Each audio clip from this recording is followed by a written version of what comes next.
l'ami Philippe Lapéry est en vacances. Alors, on accueille l'autre amie, Jessica Arnois, en studio. Salut! Salut! Je suis contente de partager un moment vin avec toi, avec tes suggestions. Et on voyage, hein? Bien, on va voyager en Europe. On va voyager en Europe. On peut rester au Québec puis voyager en Europe parce que je trouve que voyager liquide, c'est abordable. Puis c'est le fun parce qu'on peut s'amuser avec des accords mets vins. Des fois, c'est juste des petites choses, c'est pas des grosses recettes. Donc, le premier vin, ça a été pour moi un coup de foudre. Je le connaissais pas.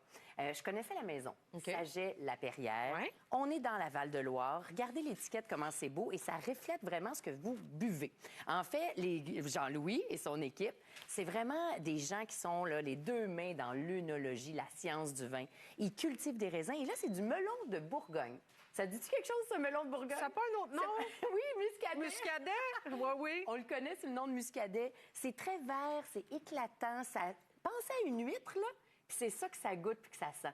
Tu sais, tu fermes tes yeux puis tu t'imagines. Mais ça fait saliver, ce vin-là aussi, hein? Exactement ça. Moi, j'aime visiter avec toi parce qu'on le vit. Donc, tu sais, on est sur le bord de la mer. Ça sent un peu là, le côté salin et c'est délicieux. Donc, voilà, pour moins de 20 on se transporte en France, en Loire. Donc, tout ce qui est crevettes, fruits de mer, huîtres, homards, crabes. Oui. Ou juste du poisson. Ça ira très bien. Il est très sec, ce vin-là, vraiment. Parce que des fois, quand on dit muscadet, on peut penser parfumé un peu. Ah non, pas là du tout, là. Tout à fait. Puis c'est en bas de 1,2 g de sucre par litre. Là. Il n'y a pas plus sec que ça pour ceux qui regardent le sucre résiduel. Je l'adore. Ouais. On se trompe rarement avec un blanc du Portugal aussi, Jessica. C'est drôle parce que le Portugal, on va penser à Porto, surtout le Douro. Ouais. C'est un des lieux que j'ai pleuré quand j'ai vu ça. Je me suis dit, c'est tellement beau, c'est tout en plateau, de toute beauté. Et pour ceux qui aiment le blanc, vous avez vraiment là, une belle expression du fruit. C'est le Altano. Altan, on est dans les hauteurs. Regardez ça, comment c'est beau. Oh!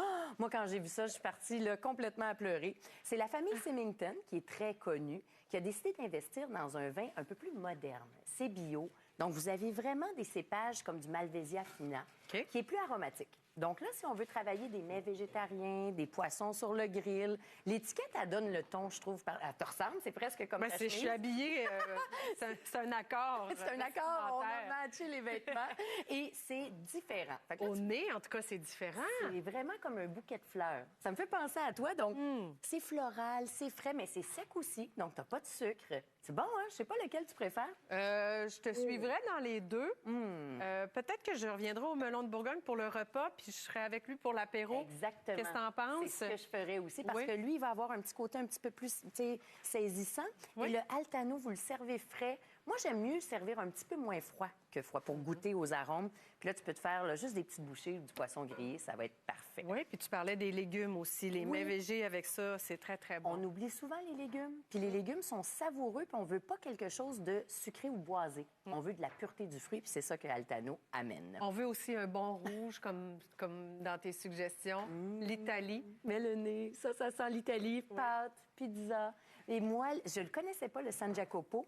Donc, je l'ai dégusté avant d'en parler, évidemment. Puis je me suis dit, Chianti supérieur, 22 $. Je l'ai passé en carafe, un petit peu frais. Et regardez comme c'est beau. Mon Dieu, que l'Italie me fait rêver. Moi, je suis gourmande. Et j'aime voyager. Donc, je trouve que pour 22 $, vous avez l'Italie qui est directement là. Tenuta, ça veut dire un domaine. San Jacopo, c'est vraiment le Poggio ai grillé. Et si vous avez un barbecue, tu travailles-tu le barbecue à l'année? Pas à l'année, malheureusement. Non? Non, mais il va sortir de bonne heure. C'est ça. Il y a moins de neige qu'avant autour du barbecue. Mais écoute, les gens s'amusent avec le grill là, toute l'année. Là. Ah, je l'ai Mais c'est ça, hein, tu sortirais ça avec ça. Là. C'est ce que la j'ai viande fait. grillée. Donc, j'ai pris de la viande grillée. C'était vraiment délicieux. J'ai juste fait, tu peux faire un filet mignon, un steak. Si vous n'aimez pas ça, bien, juste du tofu un petit peu plus saisi avec une sauce. C'est bien parfait. Mais je trouve que c'est pour 22 $. Ouais. Qu'est-ce qui t'avait plu en dégustation? C'est que le Sangiovese est beaucoup plus frais. C'est un cépage rouge qui est éclatant. Puis ça sent les épices. Pour moi, ça sent l'Italie, puis ça me fait frissonner. Donc, c'est ce que j'aime et je trouve que le prix est doux. Et ça, c'est important. Et c'est bio en plus. Les pâtes, la tomate avec ça, ça va être très, très bon. Jessica, on te suit depuis des années. On voit ton parcours qui est formidable. Tu es une femme d'affaires. Et tu es appelée à en parler des fois en conférence. Et ça a amené maintenant, tu sors un livre. Oui. Comment ça s'appelle? Ça s'appelle Tête, cœur, corps parce qu'en fait, on me demandait de parler de la clé du succès en affaires. Oui. Puis il n'y a rien d'autre que l'équilibre, comme pour un vin. Puis quand je déguste, c'est œil, nez, bouche. Puis quand je travaille, c'est tête, cœur, corps. Donc, on parle vraiment de votre succès au travail, mais aussi personnel. OK. Comment maximiser son temps puis son leadership. As-tu aimé ça, écrire ta façon de vivre, ta façon d'être? J'ai aimé ça parce que j'étais avec Brigitte Bayardel et à travers elle, qui a un gros background en ressources humaines, c'était facile. Puis je peux garder mon propre ton. Ouais. J'essaye pas d'être quelqu'un d'autre. Moi, je fais juste vous parler avec mon cœur. Puis je me dis, regarde, si ça peut vous amener à avoir la belle vie que vous voulez. Tu sais, c'est la belle vie qu'on vit quand on vit la vie qu'on veut. Alors voilà, c'est Tête, cœur, corps. Merci beaucoup, Jessica. Merci. Bon succès avec ton livre et avec tout ce que tu fais. Tu reviens nous voir, hein? Ben oui.